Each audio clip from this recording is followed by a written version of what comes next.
హరే కృష్ణ హరే కృష్ణ అందరికీ. So level 2 Bhagavad Gita అవగాహన అనే కార్యక్రమానికి మీ అందరికీ కూడా స్వాగతం తెలియజేస్తూ ఉన్నాము ఈరోజు ఈ క్లాస్కి. సో నిన్నటి క్లాస్లో భగవద్గీత యథాతథంలోని 16వ అధ్యాయమైనటువంటి దైవ అసుర స్వభావములు అనేటువంటి అంశాలను మనము చర్చించుకుంటూ ఉన్నాము. సో ఈ దైవ మరియు అసుర స్వభావాలు ఏమిటి, అవి ఏ విధంగా జీవుడిని ప్రభావితం చేస్తూ ఉన్నాయి అనేటువంటి అంశాలలో మొదటిగా 1 నుండి 3 శ్లోకాలలో ఆ భగవంతుడు ధర్మపరాయణులైనటువంటి వ్యక్తులు కలిగి ఉండేటువంటి గుణాలని ఆయన తెలియచేయడం జరిగింది. సో ఆ దివ్య గుణాలే దైవీ స్వభావ గుణాలు అని. ఆ తర్వాత ఆసురీ స్వభావాలు ఇలా ఉంటాయి ఏమిటి అంటే గర్వము, పొగరు, అహంభావము, కోపము, పరుషత్వము, అజ్ఞానము అనేవి అసుర స్వభావాలు అని. సో వాటి వలన ఏ విధంగా వాళ్ళు ప్రవర్తిస్తూ ఉంటుంటారు, వారి లక్షణాలు ఏ విధంగా ఉంటాయి అంటూ ఆ భగవంతుడు అర్జునుడికి దైవీ లక్షణాలు ఆ తర్వాత అసురీ లక్షణాలను గురించి ఆయన వివరిస్తూ, ఇక ఆ ఆసురీ స్వభావాలు కలిగినటువంటి వాళ్ళు ఇంద్రియాలను తృప్తిపరచుకోవడమే మానవుల యొక్క ప్రధాన అవసరమని వారు భావిస్తారు అని, ఆ విధంగా జీవితము చివరి వరకు వారి యొక్క చింత అపరిమితంగా ఉంటుంది అని, వేలాది కొలదిగా ఉండేటువంటి ఆశా పాచాల చేత వారు కట్టబడి ఉండి కామ క్రోధాలలో లగ్నం చెంది వారు ఇంద్రియ భోగానికై అన్యాయమైనటువంటి అక్రమమైనటువంటి పద్ధతుల ద్వారా కూడా ధనం సంపాదిస్తారు అంటూ 11, 12 శ్లోకాలను మనము చూడడం జరిగింది నిన్నటి క్లాస్లో. సో ఈరోజు మనము ఈ మిగిలినటువంటి శ్లోకాలు 13వ శ్లోకం నుండి చివరి శ్లోకం వరకు ఉన్నటువంటి అంశాలని మనము చూడడానికి ప్రయత్నం చేద్దాము. సో ఈరోజు క్లాస్ని ప్రారంభించే ముందుగా ప్రార్థన. ఓం అజ్ఞానతిమిరాంధస్య జ్ఞానాంజనశలాకయా చక్షుర్మిలితం యేన తస్మై శ్రీ గురవే నమః. శ్రీ చైతన్య మనోభీష్టం స్థాపితం యేన భూతలే స్వయం రూపః కదా మహ్యం దదాతి స్వపదాంతికం. వందేహం శ్రీగురో శ్రీయుతపదకమలం శ్రీగురూన్ వైష్ణవాంశ శ్రీరూపం సాగ్రజాతం సహగణ రఘునాథాన్వితం తం సజీవం సాద్వైతం సావధూతం పరిజన సహితం కృష్ణ చైతన్య దేవం శ్రీ రాధా కృష్ణ పాదాన్ సహగణ లలిత శ్రీ విశాఖాన్వితాంశ. నమో ఓం విష్ణుపాదాయ కృష్ణ ప్రేష్టాయ భూతలే శ్రీమతే భక్తి వేదాంత స్వామీతి నామినే. నమస్తే సారస్వతి దేవే గౌరవాణి ప్రచారిణి నిర్విశేష శూన్యవాది పాశ్చాత్య దేశతారిణి. హే కృష్ణ కరుణా సింధో దీనబంధో జగత్పతే గోపేశ గోపికా కాంత రాధా కాంత నమోస్తుతే. తప్త కాంచన గౌరాంగీ రాధే బృందావనేశ్వరి వృషభానుసుతే దేవి ప్రణమామి హరిప్రియే.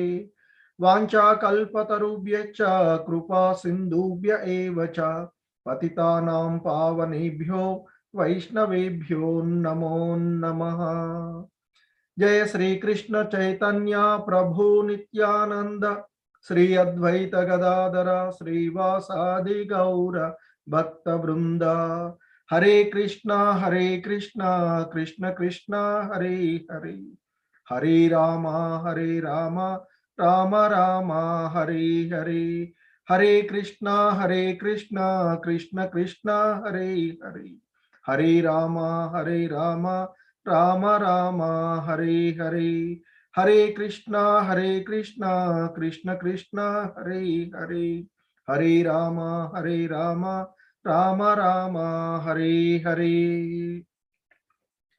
హరే కృష్ణ. సో ఇక మనము ఈ భగవద్గీతలోని 16వ అధ్యాయము దైవాసుర సంపద్ విభాగంలో లేదా దైవ అసుర స్వభావములు అనేటువంటి అధ్యాయంలోని 13వ శ్లోకం నుండి ఈరోజు మనము చూడబోతూ ఉన్నాము. హరే కృష్ణ.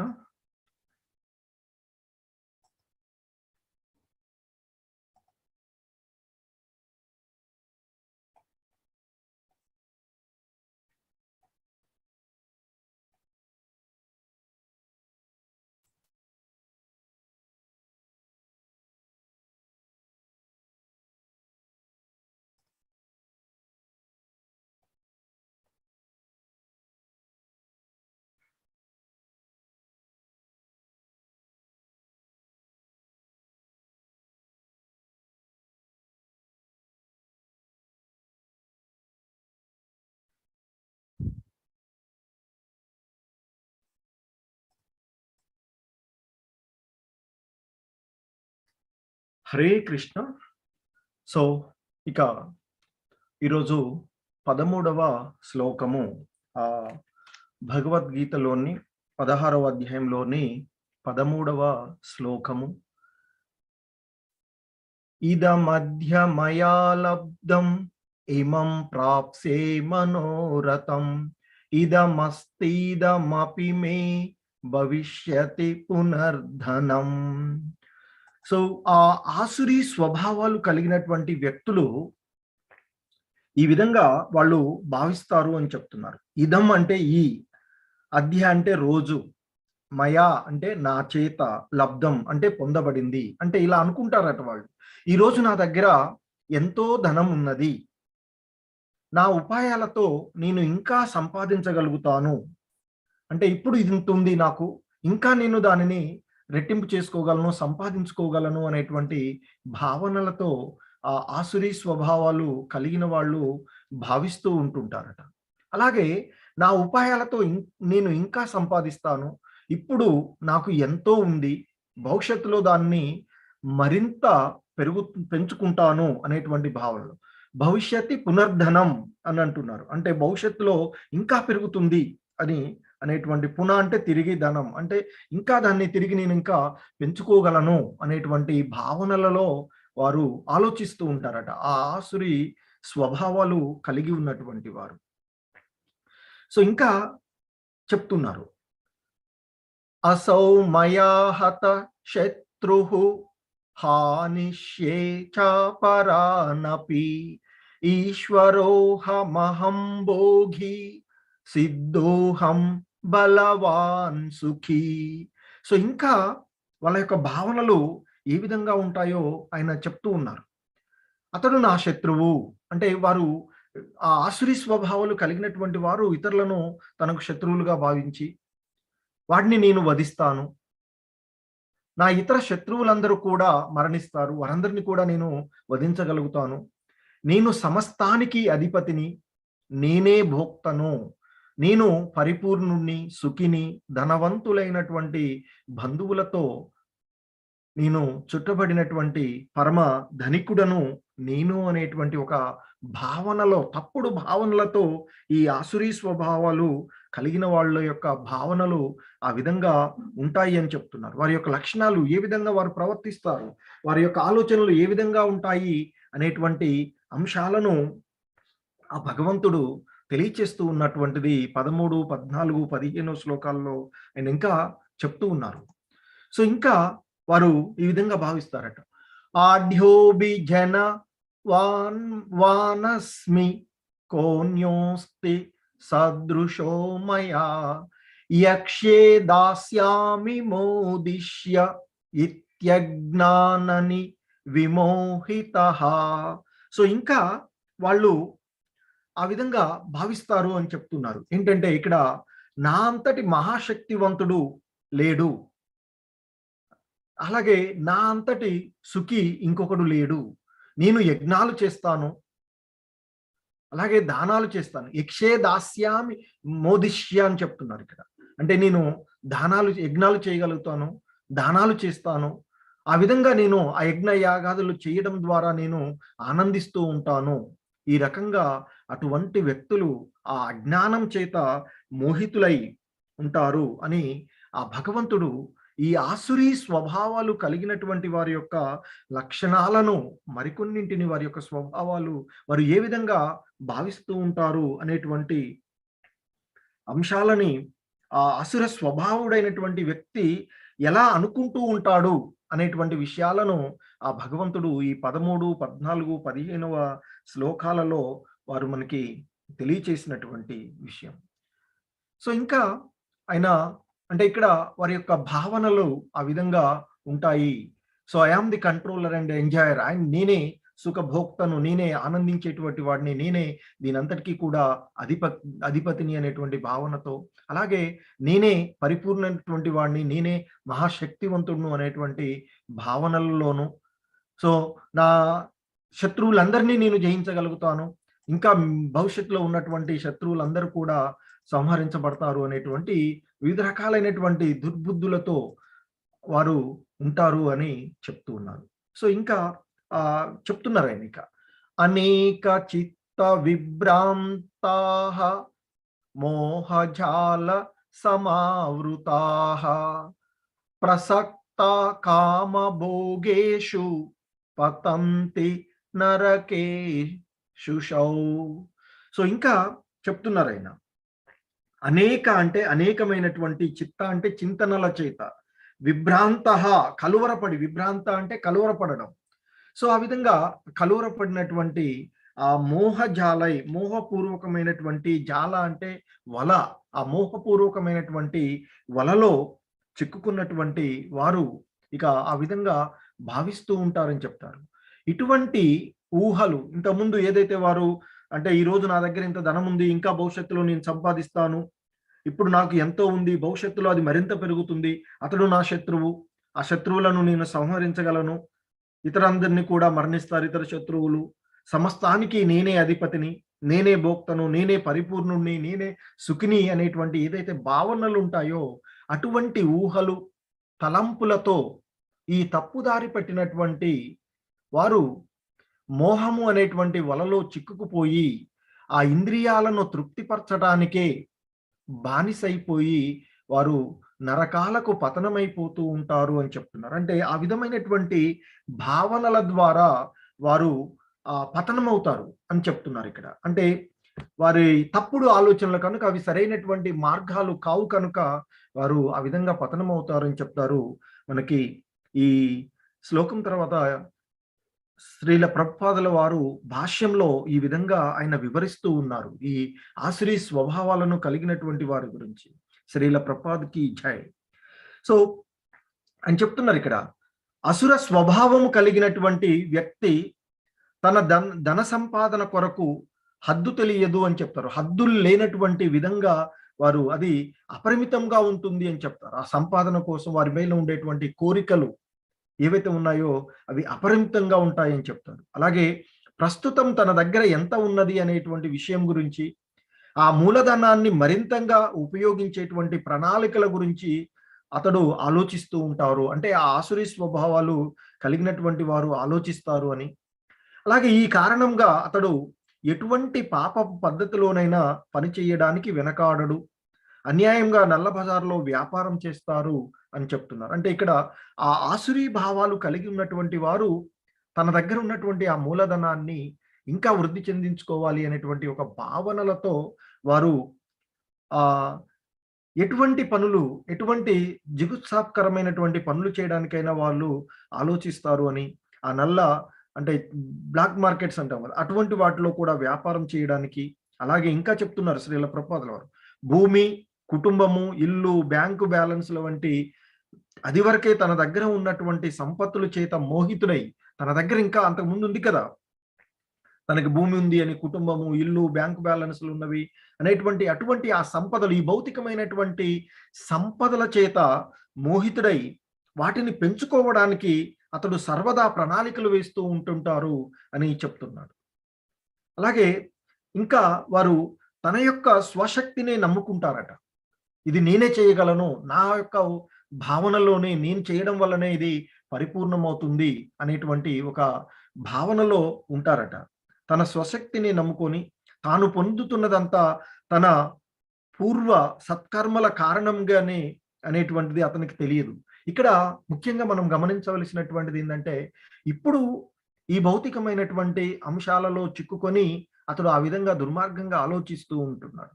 సో, ఇదంతా అతనికి రావడానికి కారణం ఏంటంటే, అతడు పూర్వజన్మలో ఏ కొద్ది మాత్రమో చేసుకున్నటువంటి మంచి ఏదైతే ఉందో, ఆ సకామ కర్మలు ఏవైతే ఉన్నాయో, సత్కర్మలు ఏవైతే ఉన్నాయో వాటి వలనే ఇదంతా కూడా భగవంతుని యొక్క అనుగ్రహం ద్వారానే ఇతనికి అది లభిస్తుంది అనేటువంటి విషయాన్ని అతడు ఆ మోహ భావంలో ఉండి, ఆ ఆసురీ భావాల వలన అతడు తెలుసుకోలేడు అనేటువంటి విషయాన్ని ఇక్కడ మనకి శ్రీల ప్రభుపాదుల వారు చెప్తూ ఉన్నారు.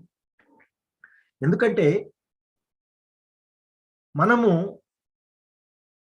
ఆచరించినటువంటి ఆ కర్మల ఫలాలని, వాటి యొక్క ఫలితాలను ఆ భగవంతుడు మనకి ఇస్తూ ఉంటుంటాడు. సో, కాబట్టి ఒక్కొక్కసారి మనము మన చుట్టూ ఉన్నటువంటి సమాజంలో ఉన్నటువంటి వ్యక్తులను గురించి గాని, వీరి గురించి గాని మనము చూస్తూ ఉంటే తెలుస్తూ ఉంటుంటుంది. వారు దుర్మార్గమైనటువంటి పనులు చేస్తున్నాడు కానీ ఎంతో కూడబెట్టి ఉన్నాడు, ఎంతో ఉంది. నేనెంతో భక్తితో ఉంటున్నాను.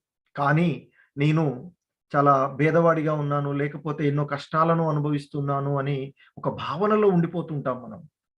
కారణం ఏంటంటే, ఇవన్నీ కూడా గతంలో మనం చేసుకున్నటువంటి వాటిని అనుభవిస్తూ ఉన్నాం.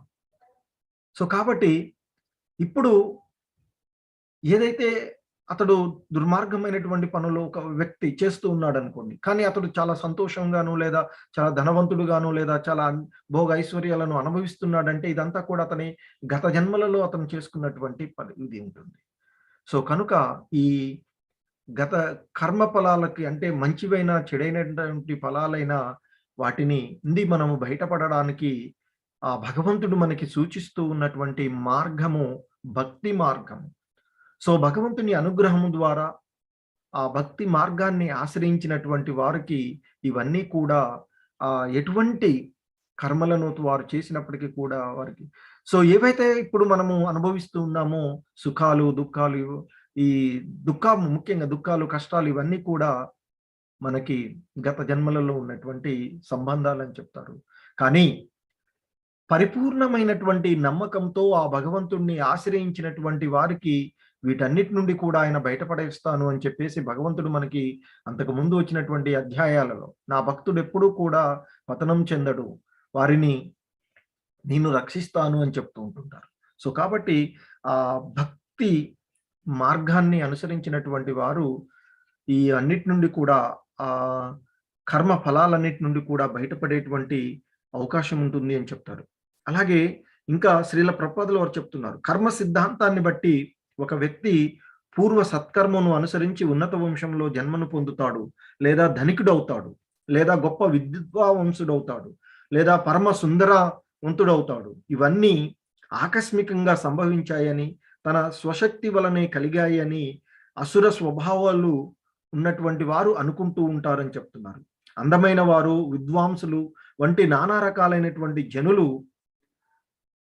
వారి యొక్క జనుల యొక్క వెనుక ఉన్నటువంటి అమరికను వారు గమనించలేరు అని చెప్తారు. అటువంటి ఆసురి వ్యక్తికి పోటీగా వచ్చేవాడు ఎవడైనా అతనికి శత్రువే అనేటువంటి భావనలో వారు ఉంటారు అని చెప్తుంటారు.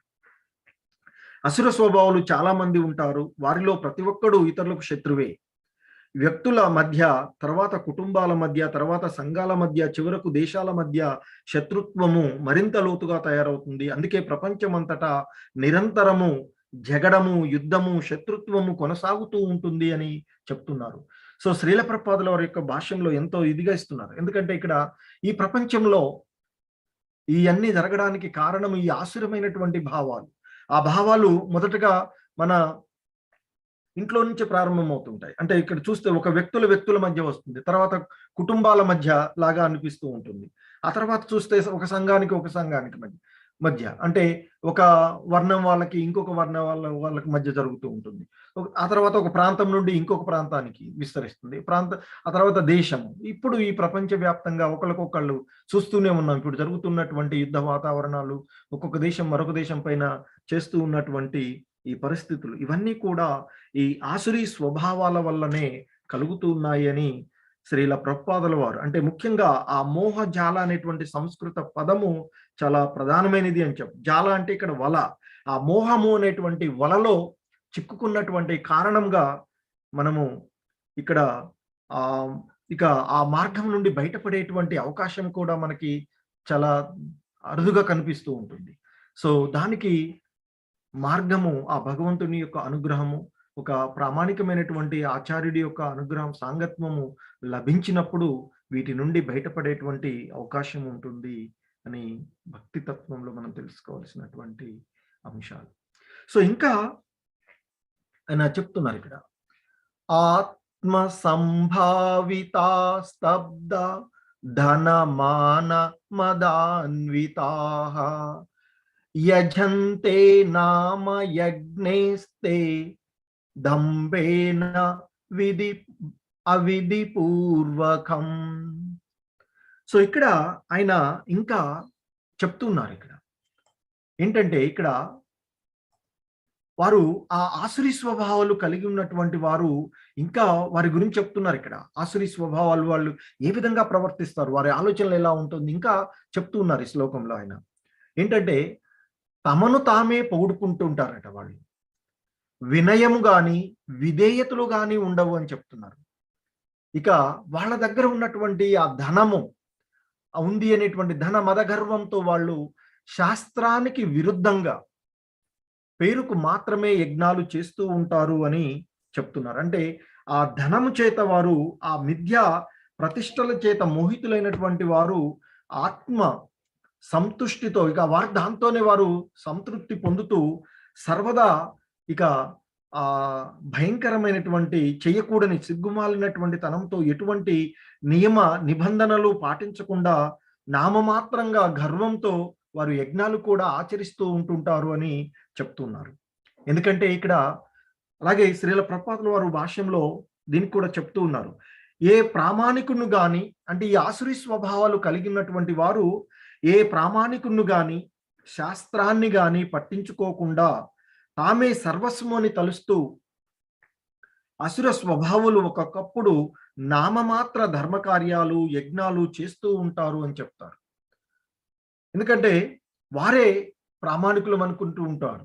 సో, అంతకుముందు మనం చూస్తూ ఉన్నాం ఈ ఈ విధానాలలో హిరణ్యకశిపుడు కానీ, రావణుడు కానీ, అలాగే కంసుడు వంటి ఆసురి స్వభావాలు కలిగినటువంటి వారు ఈ ఎప్పుడు కూడా ఇక వారు ఏ ప్రామాణికుని గాని, ఏ ప్రామాణికమైనటువంటి శాస్త్రాన్ని కూడా పట్టించుకోరట.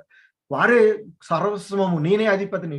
ప్రహ్లాదుని యొక్క తండ్రి హిరణ్యకశిపుడైతే నేనే హరి ఎవరు, నేనే మొత్తానికి అధిపతిని అనేటువంటి ఒక భావనతో ఉండి ఋషులు అందరూ కూడా ఆయన్నే పూజించాలి అనేటువంటి దేవతలందరినీ కూడా అనేక రకమైనటువంటి ఇబ్బందులకు గురి చేసేటువంటి స్వభావుడు ఉన్నటువంటి ఇక వాళ్ళు ప్రామాణికుని అసలు నమ్మనే నమ్మరు అని చెప్తారు.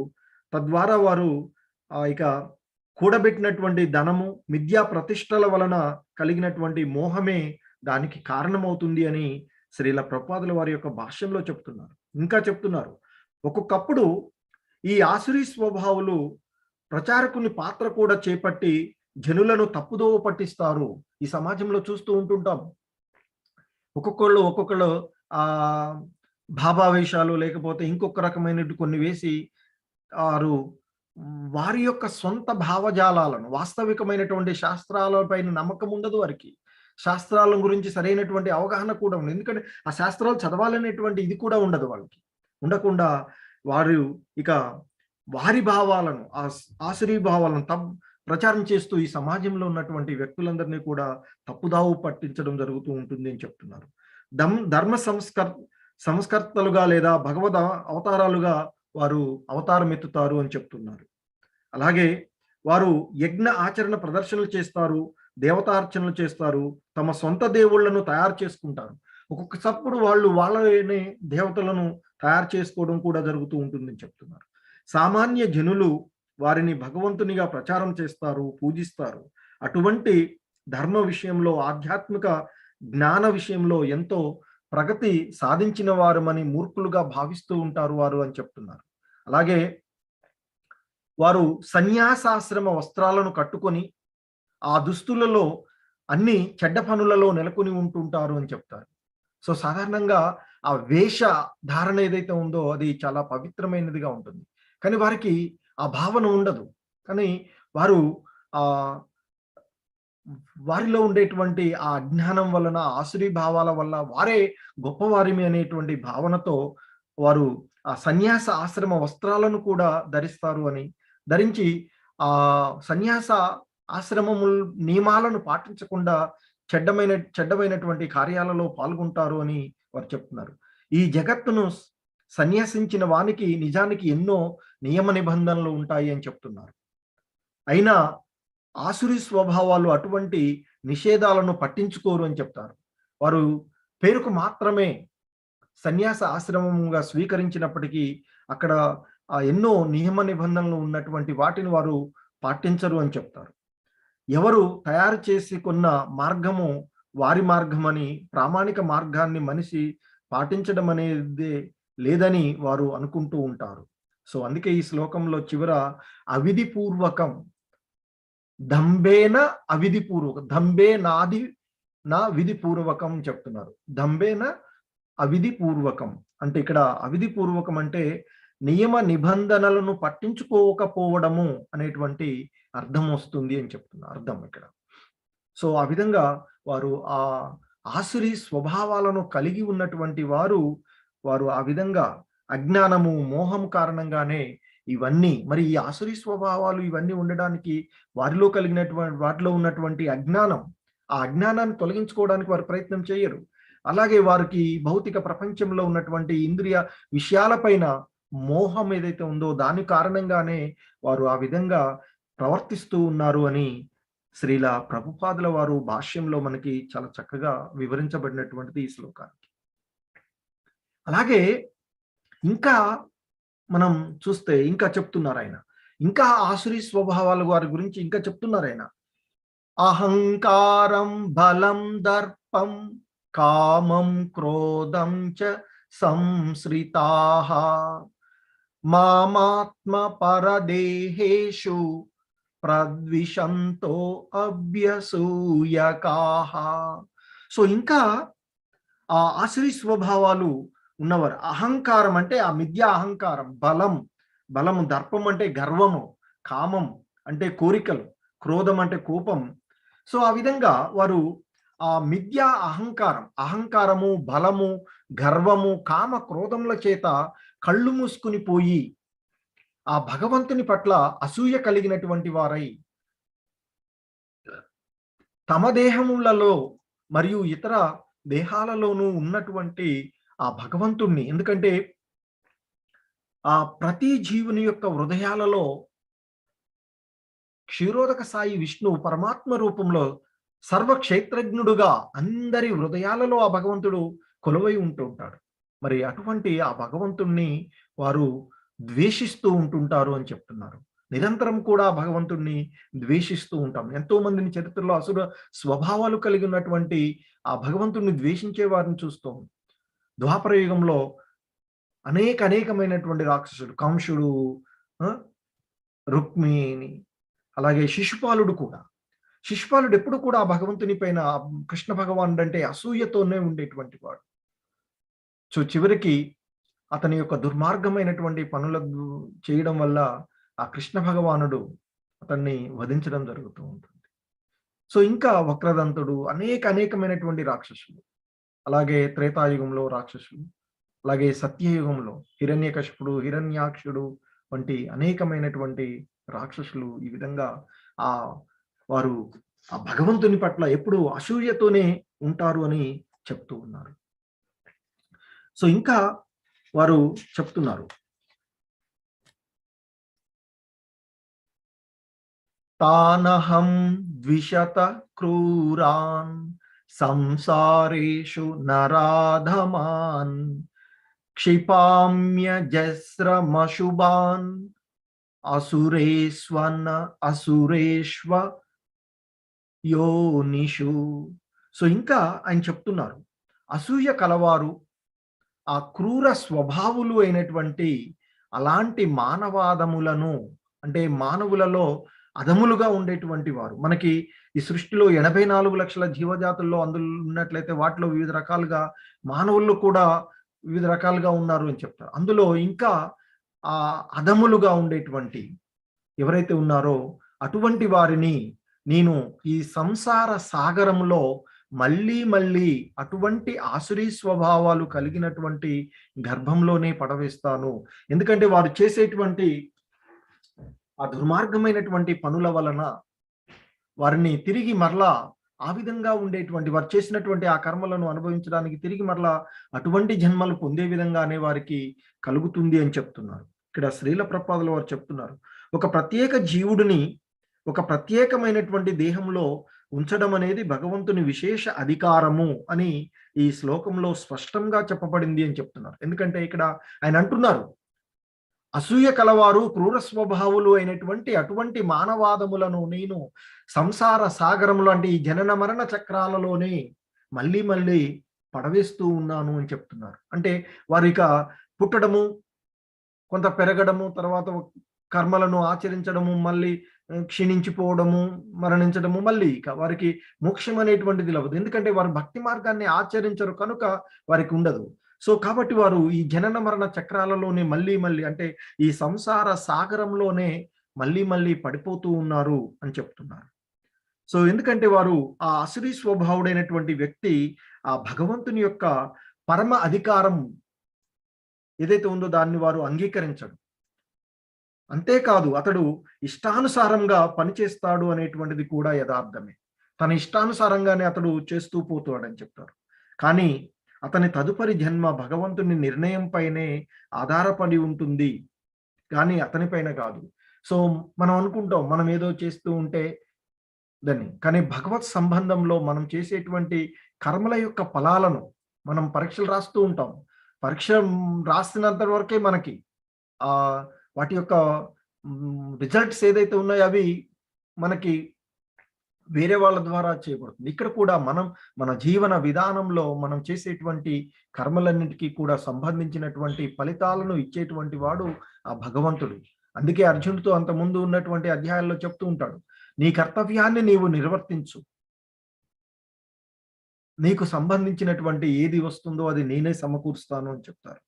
సో అలాగే ఇంకా చెప్తున్నారు, మరణం తర్వాత వ్యక్తిగత ఆత్మ తల్లి గర్భంలో ఉంచబడగా ఉన్నత శక్తి పర్యవేక్షణలో ఒకానొక రకమైనటువంటి దేహాన్ని పొందడాన్ని శ్రీమద్ భాగవతంలో మనకి 3వ స్కందంలో చెప్పబడింది అని చెప్తారు. అందుకే భౌతిక జగత్తులో మనకు అనేక రకాలైనటువంటి జీవజాతులు అంటే పశువులు, క్రిములు, మానవులు అనేకమైనటువంటి రూపాలు కనిపిస్తూ ఉన్నాయి అని చెప్తున్నారు. ఇవన్నీ మహోన్నతమైనటువంటి శక్తి ద్వారానే ఏర్పాటు చేయబడుతూ ఉన్నాయి. అలాగే భగవంతుడు కూడా చెప్తాడు, ఈ సృష్టిలో ఈ క్షేత్రంలో బీజ ప్రదాతను నేను అని చెప్తారు మనకి ఇంత ముందు అధ్యాయాలలో. సో ఆ భగవంతుని యొక్క అనుగ్రహం ద్వారానే వారు చేసినటువంటి కర్మలను అనుసరించి మరలా వివిధ రకాలైనటువంటి దేహాన్ని పొందడం జరుగుతుంది. భౌతికమైనటువంటి దేహాన్ని ఆ జీవుడు పొందడం జరుగుతుంది అని చెప్తున్నారు. అలాగే ఇంకా చెప్తున్నారు, ఇక దానవ స్వభావులకు సంబంధించినంత వరకు వారు నిరంతరము ఆసుర గర్భాలలోనే ఉంచబడతారు అని ఇక్కడ చెప్పబడింది అంటూ చెప్తున్నారు. ఆ విధంగా అసూయాపరులు మానవాదములుగా వారు కొనసాగుతారు. అటువంటి ఆసురీ జనులు సర్వదా కాముకులు, సర్వదా హింసాయుతులు, ద్వేష స్వభావులు, సర్వదా అపవిత్రులుగా ఉంటారు. అడవిలో ఉండే నానా రకాల వేటగాళ్ళు అసుర జాతికి చెందిన వారుగా భావించబడతారు అని చెప్తున్నారు. ఇక్కడ శ్రీల ప్రపాదుల వారి యొక్క భాష్యంలో ముఖ్యంగా ఆ అసుర స్వభావాలు ఉన్నటువంటి వారు మానవాదములుగానే కొనసాగుతారు అని, వారు ఎప్పుడు కూడా కాముకులుగాను అంటే ప్రతిదీ పొందాలి, నేనే పొందాలి, నాకే కావాలి అనేటువంటి భావనతో ఉండి హింసాయుతమైనటువంటి కార్యాలలో నెలకొంటారు అని చెప్తారు. అలాగే ఇతర జీవుల పట్ల సుహృదయంతో ఉండకుండా ద్వేష భావనతో ఉంటారు అని చెప్తారు. సర్వదా వారు అపవిత్రమైనటువంటి కార్యాలలో నెలకొంటూ ఉంటారు అని చెప్తున్నారు. సో ఇంకా ఆ భగవంతుడు మనకి తెలియచేస్తూ ఉన్నటువంటి అంశం, ఆసురీం యోనిమాపన్నాః మూఢా జన్మని జన్మని మామ ప్రాప్యైవ కౌంతేయ తతో యాంత్యధమాం గతిం. సో ఇంకా ఆ భగవంతుడు చెప్తూ ఉన్నాడు, ఓ అర్జున, ఓ కౌంతేయ, అసుర జీవజాతులలోనే మాటి మాటికి జన్మ పొందే అలాంటి మూర్ఖులు, అంటే ఈ దుర్మార్గమైనటువంటి ఆలోచనల ద్వారా ఈ భౌతిక ఇంద్రియాల తృప్తి అనేటువంటి అంశం ద్వారా భగవంతుని పైన నమ్మకం లేకుండా ఉండేటువంటి అసురులు ఎవరైతే ఉన్నారో వారు ఏ జన్మలోనూ నన్ను చేరలేరు, క్రమక్రమంగా వారు అంతకంతకి అధోగతి పాలవుతూ ఉంటారు అంటూ ఆ భగవంతుడు తెలియచేస్తూ ఉన్నారు. సో దీనికి శ్రీల ప్రభుపాదుల వారు మనకి ఇస్తూ ఉన్నటువంటి భాష్యంలో వారు ఈ విధంగా మనకి తెలియచేస్తున్నారు. భగవంతుడు పరమ కరుణామయుడు అని తెలుసు, కానీ అతడు అసుర స్వభావాల పట్ల ఏనాడు కరుణ చూపడు అని ఇక్కడ మనకి కనిపిస్తూ ఉంది. ఎందుకంటే ఆయన అంటున్నారు ఇక్కడ, అసుర జీవజాతుల్లోనే మాటి మాటికి జన్మ పొంది వారు అలాంటి మూర్ఖులు ఏ జన్మలోనూ నన్ను చేరలేరు, అంటే ఆ భగవంతుని యొక్క దివ్య అనుగ్రహము వారికి లభించదు అని చెప్తున్నారు. ఆసురీ జనులు జన్మ జన్మాంతరాలు అటువంటి అసుర గర్భాలలోనే ఉంచబడతారు అని, భగవత్ కరుణను పొందలేక వారు ఇంకా క్రిందికి పోతూ చివరికి పిల్లి, కుక్క, పంది వంటి జన్మలను పొందుతారని స్పష్టంగా చెప్పబడుతుంది అంటూ శ్రీల ప్రభుపాదుల వారి భాష్యంలో చెప్తున్నారు. అటువంటి ఆసుర స్వభావులు తర్వాత జన్మలోని ఏ దశలోనూ భగవత్ కరుణను పొందే అవకాశమే ఉండదు అని స్పష్టంగా చెప్పబడింది. మరి అటువంటి వ్యక్తులు క్రమంగా పతనం చెంది సునక సూకరాలుగా అవుతారని వేదాలలో కూడా చెప్పబడినటువంటి అంశము అని చెప్తున్నారు. అటువంటి అసురుల పట్ల భగవంతుడు దయ చూపకపోతే పరమ కరుణామయుడని అతని గురించి ప్రచారం చేయకూడదని వాదించేటువంటి అవకాశం కూడా ఉన్నది అని చెప్తున్నారు. అయితే దీనికి శ్రీల ప్రభుపాదుల వారు చెప్తున్నారు, దీనికి సమాధానంగా భగవంతుడు ఎవరి పట్ల ద్వేషం లేదని వేదాంత సూత్రాలలో మనకి కనిపిస్తూ ఉంది. అసురులను నీచమైనటువంటి జీవజాతులలో ఉంచడము కూడా అతని యొక్క మరి ఒక కరుణ రూపము అని చెప్తారు. ఒక్కొక్కప్పుడు దానవులు భగవంతుని చేత చంపబడినా అది కూడా వారికి మంచి అవుతూ ఉంటుంది. సో ఇక్కడ కొంతమందిని చూస్తాం, హిరణ్యకశిపుడు, హిరణ్యాక్షుడు, ఆ తర్వాత రావణాసురుడు, తర్వాత అలాగే కంసుడు, ఇక్కడ ఇంతకుముందు మనం చూసినటువంటి శిశుపాలుడు, ఇటువంటి వారందరూ కూడా భగవంతుని చేత వధించబడినప్పటికీ కూడా వారు ఆ భగవంతుని కరుణ ద్వారా వారికి మరలా వారి యొక్క అంటే శాపాల విముక్తి చెంది వారందరూ కూడా మళ్ళీ వారు తిరిగి ఆ భగవంతుని యొక్క సాంగత్యంలోనికి చేరడం జరిగింది అని చెప్తారు. ఎందుకంటే ఇక్కడ చెప్తున్నారు, ఎందుకంటే దేవదేవునితో చంపబడిన ఎవడైనా ముక్తిని పొందుతాడని వేద సాహిత్యంలో మనము చూడబడింది. రావణుడు, కంసుడు, హిరణ్యకశిపుడు వంటి చాలా మంది అసురులు భగవంతుడు నానా అవతారాల్లో కనిపించి వారిని వధించినట్లు చరిత్రలో ఎన్నో సంఘటనలు ఉన్నాయి.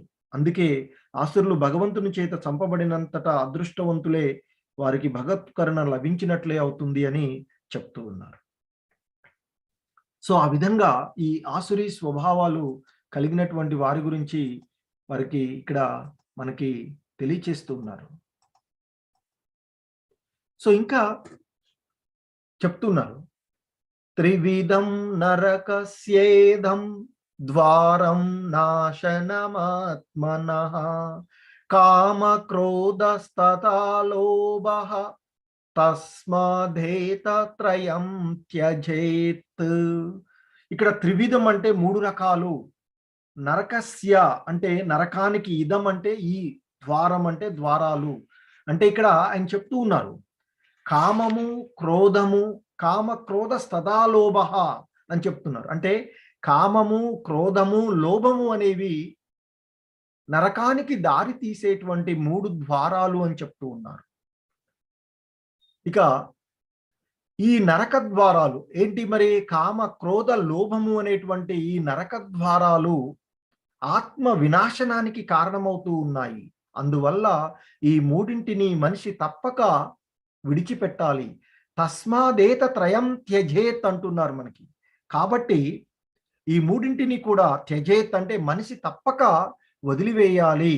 అంటే ఈ కామ క్రోధ లోభము అనేటువంటి ధర్మాలు, గుణాలు ఏవైతే ఉన్నాయో వీటిని మనిషి వదిలివేయాలని చెప్తున్నారు. ఇక్కడ చెప్తున్నారు శ్రీల ప్రభుపాదులు, ఆశ్రీ స్వభావ జీవితానికి ఆరంభం ఇక్కడ వర్ణించబడింది. మనిషి తన కామాన్ని సంతృప్తి పరుచుకునేటువంటి యత్నం చేస్తాడు. తన కోరికలను పొందాలి అని సంతృప్తి చేసుకోవడానికి. అది చేయకపోతే అతనికి కోపం వస్తుంది. తర్వాత లోభము కలుగుతుంది.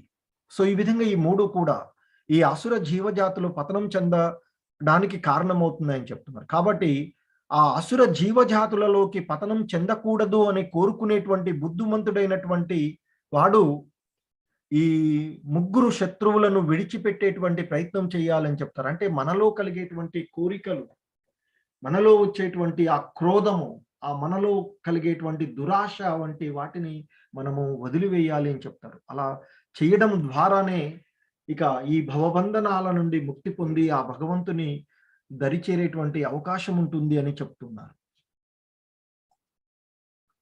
సో, ఈ విధంగా మనలో ఇక్కడ ఈ కోపం వలన మనకి తెలిసినటువంటి కురుక్షేత్ర యుద్ధం జరగడము, అలాగే మనలో కలిగేటువంటి ఆ కోరికల వలయంలో చిక్కుకొని పోవడం, అలాగే లోభము, ఈ 3 కూడా నరకానికి రాచమార్గాలు అని చెప్తూ ఉంటుంటారు. కామం, కోపం, ఈ దురాశ ఏదైతే ఉందో.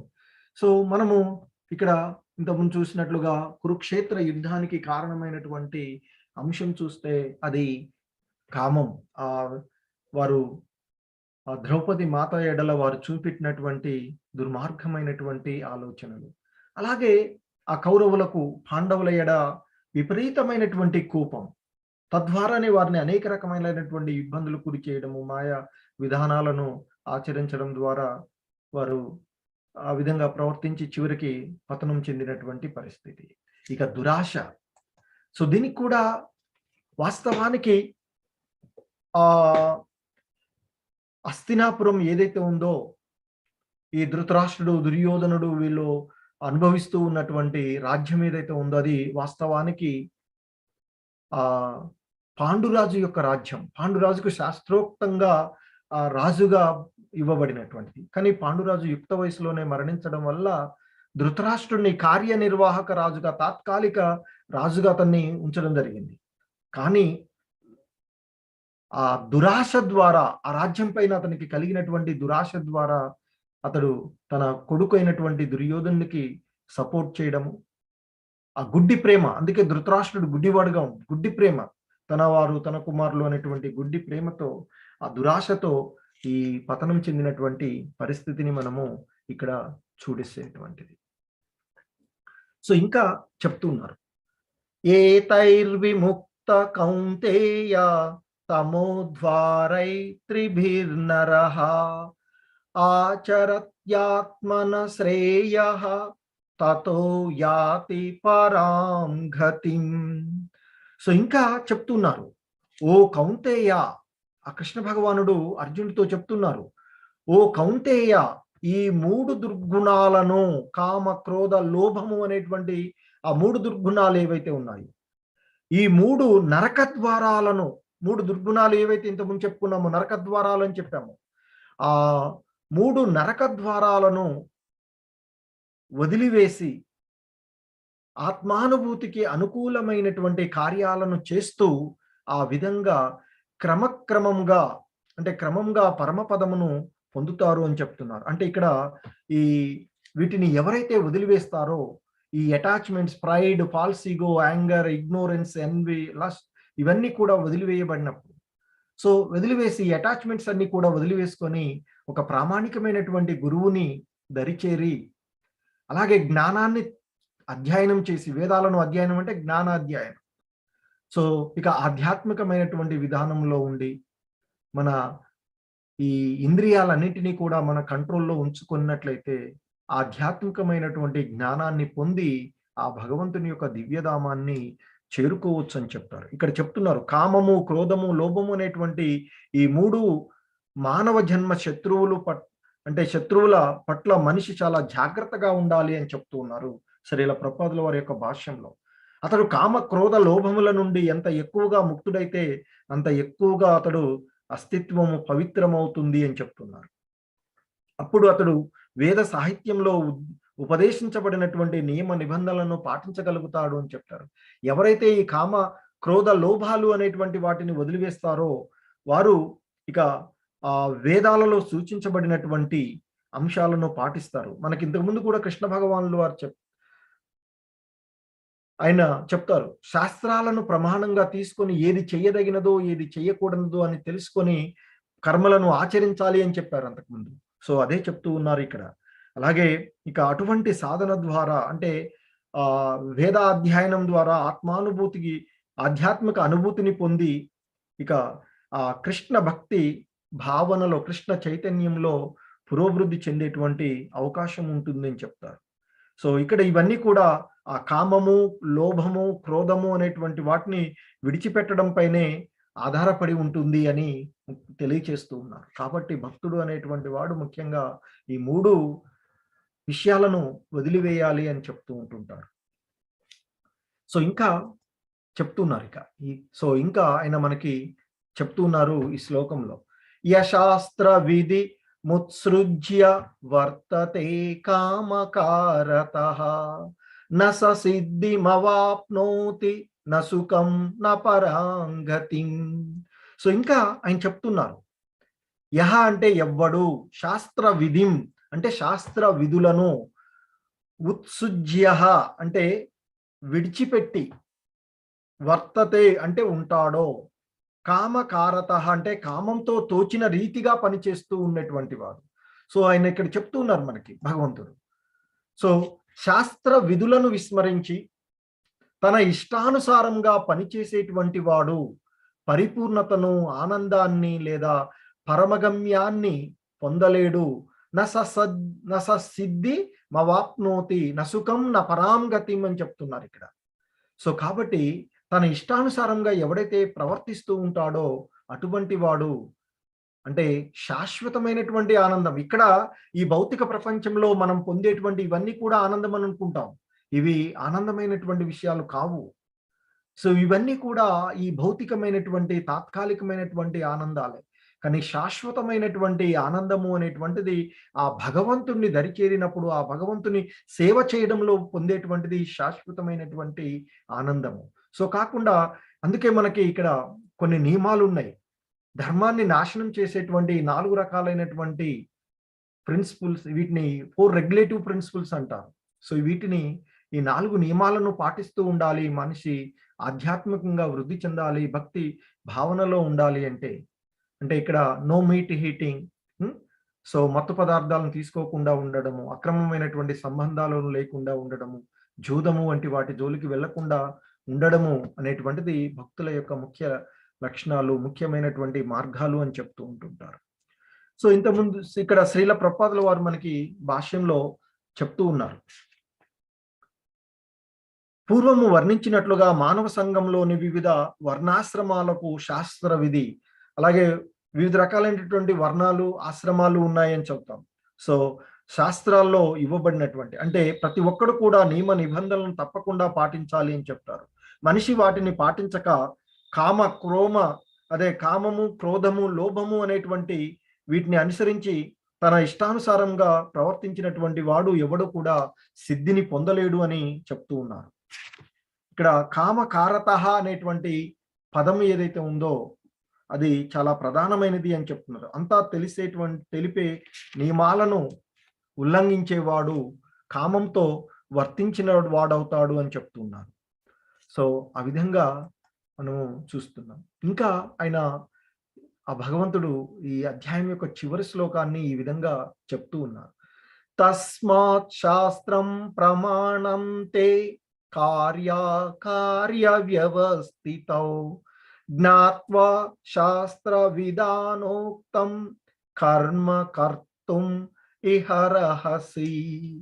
సో, ఆయన ఇంకా చెప్తున్నారు, అందువల్ల మనిషి శాస్త్ర ప్రమాణము ద్వారా చెయ్యదగ్గ కార్యము ఏదో, చెయ్యకూడని కార్యము ఏదో నిర్ణయించుకోవాలి. మళ్ళీ చెప్తున్నారు ఇక్కడ మనకి. సో, కాబట్టి ఆ విధంగా ఉండేటువంటి భావనలో ఉన్నప్పుడు ఇబ్బంది పడకుండా ఉండడానికి మనిషి శాస్త్ర ప్రమాణము ద్వారా చెయ్యదగ్గ కార్యము ఏదో, చెయ్యకూడని కార్యము ఏదో నిర్ణయించుకోవాలి. అంటే ఏది చేయగలిగేటువంటి పని, ఏది చేయకూడని పని అనేటువంటిది నిర్ణయించుకోవాలి అని చెప్తారు. దానికి ఒక ప్రామాణికమైనటువంటి గురువును లేదా ప్రామాణికమైనటువంటి గ్రంథాన్ని ఆశ్రయించాలి అని చెప్తారు. సో, శాస్త్ర విధానాలను తెలుసుకొని అనుగుణంగా ఈ లోకంలో కర్మలు చేస్తూ ఉండాలి అంటూ భగవంతుడు చెప్తూ ఉన్నటువంటి అంశము ఈ అధ్యాయంలోని చివరి శ్లోకం. దీనికి శ్రీల ప్రభుపాదుల వారు భాష్యంలో మనకి ఈ విధంగా చెప్తూ ఉన్నారు. ఆయన శ్రీల ప్రభుపాద్‌కి జై. 15వ అధ్యాయంలో చెప్పబడినట్లుగా, దీనికి ముందు అధ్యాయంలో చెప్పబడినట్లుగా వేదాల సమస్త విధి నియమాలు శ్రీకృష్ణుని తెలుసుకోవడానికే ఉద్దేశించబడ్డాయి. మనం ఆ 15వ అధ్యాయమైనటువంటి పురుషోత్తమ యోగంలో చూసాం. వేదాల యొక్క సమస్త విధి నియమాలన్నీ కూడా ఆ దేవాది దేవుడైనటువంటి భగవంతుణ్ణి తెలుసుకోవడానికి ఉద్దేశించబడ్డాయి అని చెప్తారు. అలాగే ఇంకా చెప్తున్నారు శ్రీల ప్రభుపాదుల వారు, మనిషి భగవద్గీత ద్వారా కృష్ణుణ్ణి అర్థం చేసుకుని భక్తియుక్తమైనటువంటి సేవలో నెలకొని కృష్ణ భక్తి భావనలో స్థితిని పొందితే వేదశాస్త్రాలు చెప్పేటువంటి మహోన్నత జ్ఞాన పరిపూర్ణత్వ స్థితిని చేరుకున్నవాడే అవుతాడు అని చెప్తున్నారు. శ్రీ చైతన్య మహాప్రభువు ఈ పద్ధతిని అతి సులభం చేశారు అని చెప్తున్నారు. ఇంకా హరే కృష్ణ కృష్ణ కృష్ణ హరే హరే, హరే రామ రామ రామ హరే హరే అను కీర్తిస్తూ భగవత్ సేవలో నెలకొని భగవంతునికి నైవేద్యము పెట్టిన ఆహారాన్ని తినమని ఆయన జనులందరినీ కోరారు అని చెప్తారు. సో చైతన్య మహాప్రభువుల వారు ఈ పతిత జీవులను ఉద్ధరించడానికి ఆయన ఆ భగవంతుడు, సాక్షాత్తు ఆ భగవంతుడే భక్తుని అవతారంలో వచ్చి సుమారు 500 సంవత్సరాలకు పూర్వము వారు ఈ మానవాళిని ఉద్ధరించాలి అనేటువంటి అంశంతో వారు వచ్చి తన సహచరులతోనూ వచ్చేసి నిత్యానంద ప్రభు, అద్వైత ప్రభు, గదాధర ప్రభు, తర్వాత శ్రీవాస వీరందరితో కలిసి వారు జనులను ఉద్ధరించడానికి ఈ హరే కృష్ణ మహామంత్రాన్ని, కృష్ణ చైతన్యాన్ని అందరికీ ప్రచారం చేసినటువంటి వారు. అలాగే ఈ భక్తి కలాపాలు అన్నింటినీ ప్రత్యక్షంగా పాల్గొనేటువంటి వాడు వేద శాస్త్రాలన్నింటినీ అధ్యయనం చేసినటువంటి వానిగా భావించబడతారు అని చెప్తారు. అంటే ఈ భక్తి భావనలో నెలకొని ఉండి భక్తి తత్వాన్ని, ఆ భగవంతుని యొక్క సేవలో ఉన్నటువంటి వాడు ఆ వేదాలన్నిటినీ కూడా అధ్యయనం చేసిన వాడుగా భావించబడుతూ ఉన్నాడు అని చెప్తున్నారు. అతడు సరి అయినటువంటి నిర్ణయానికి పూర్తిగా వచ్చేస్తాడు. కానీ కృష్ణ భక్తి భావనలో లేనివారు, భక్తి యోగంలో నెలకొనని వారు అయిన సామాన్యులకు ఏది కార్యమో ఏది అకార్యమో వేదాదేశాల ద్వారానే నిర్ణయించాలి అని చెప్తారు. భక్తి భావనలో ఉన్నటువంటి వారికి ఎలాగూ ఇవన్నీ అవగతం అవుతాయి. కానీ అలా లేనటువంటి వారు ఆ వేదాలను అధ్యయనం చేసి ఏది మంచి కార్యమో ఏది చెడు కార్యమో అనేటువంటి దానికి అవగాహనకు రావాలి అని చెప్తూ ఉన్నారు. అలాగే ఇంకా చెప్తున్నారు, బద్ధ జీవునిలో కనిపించేటువంటి 4 ప్రధానమైనటువంటి దోషాలు లేనిదే శాస్త్రము అని చెప్తున్నారు. అపరిపూర్ణమైనటువంటి ఇంద్రియాలు, మోసగించేటువంటి నైజము, పొరపాట్లు చేసేటువంటి తీరడము, నిశ్చయంగా మోహానికి గురి కావడము అనేవి ఆ దోషాలు. ఏదైతే 4 దోషాలు అని అంటే ఆ అపరిపూర్ణమైనటువంటి ఇంద్రియాలను కలిగి, అలాగే మోసగించేటువంటి నైజం, ఇతరులను మోసగించేటువంటి నైజము, ఎప్పుడు పొరపాట్లు చేస్తూ ఆ దుర్యోధనుడు అంటూ ఉంటాడు, ఇది తప్పు అని తెలుసు అయినా నాకు అదే చేయాలనిపిస్తుంది అని. సో ఆ విధంగా ఎప్పుడు కూడా పొరపాట్లు చేసేటువంటి నైజాన్ని కలిగి ఉండడము, ఇక నిశ్చయముగా మోహానికి గురి అవుతూ ఉండడం. సో ఇవన్నీ కూడా చెప్తుంటారు. సో బద్ధ జీవితంలో ఈ ప్రధానమైనటువంటి 4 దోషాలే విధి నియమాలను తయారు చేయడంలో మనిషి అనర్హుని చేస్తూ ఉన్నాయి అని చెప్తారు. అందుకే ఈ దోషాలకు అతీతంగా ఉన్నట్టి శాస్త్రాలలో వర్ణించబడినటువంటి విధి నియమాలను సాధు పురుషులు, ఆచార్యులు, మహాత్ములు ఎటువంటి చేర్పులు చేయకుండా అంగీకరించారు అని చెప్తారు. అంటే వేదాలలో ఏది సూచించబడిందో దాన్ని ఎటువంటి మార్పులు చేర్పులు లేకుండా ఆచరించాలి అని చెప్తారు. ఇంకా చెప్తున్నారు, భారతదేశంలో ఆధ్యాత్మిక అవగాహనకు సంబంధించినటువంటి పలు వర్గాలు ఉన్నాయి. అవి సాధారణంగా నిరాకారవాదులు, సాకారవాదులు అని 2 రకాలుగా విభజించబడ్డాయి అని చెప్తున్నారు. అయినా వీరిద్దరూ వేద నియమాలను బట్టి తమ జీవితాలను గడుపుతారు. శాస్త్ర నియమాలను అనుసరించకుండా మనిషి పూర్ణత్వ స్థితికి ఎదగలేడు. అందుకే శాస్త్రాల యొక్క సారాన్ని నిజంగా అర్థం చేసుకున్నప్పుడు భాగ్యవంతుడవుతాడు అని చెప్తూ ఉన్నారు. సో ఈ విధంగా మనము ఆ శాస్త్రాలను ప్రామాణికంగా తీసుకొని వేటిని అను చేయవలసినటువంటి కార్యాలు ఏమిటి, చేయకూడనటువంటి కార్యాలు ఏమిటి అనేది తెలుసుకొని వాటికి అనుకూలంగా ఈ భక్తి భావనల్లో నెలకొనాలి అనేటువంటి అంశాన్ని చెప్తున్నారు. సో ఈ భక్తి మహిమలను విన్నప్పటికీ ఒక్కొక్కసారి వారు ఆకర్షితులు కారు అని చెప్తున్నారు ఈ ఆసురీ భావాలు. కానీ దైవీ స్వభావం కలిగి ఉన్నటువంటి వారు అప్పుడప్పుడు ఆ భక్తి మహిమలను భగవంతుని గురించి ఏదో గురువుల ద్వారా విన్నప్పుడు వారు ఆకర్షితులవుతారు. అటువంటి వారు తన యొక్క జీవన విధానాన్ని మార్చుకొని భక్తిలో వృద్ధి చెందుతారు. కానీ ఆసురీ స్వభావాలు ఉన్నటువంటి వారు వీటిని సరిగా అవగాహన చేసుకోలేరు అని.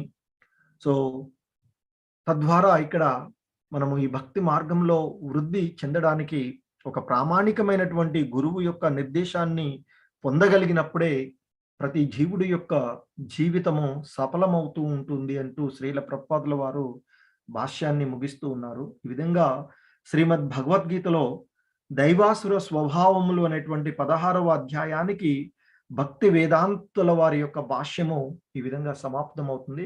హరే కృష్ణ అందరికీ.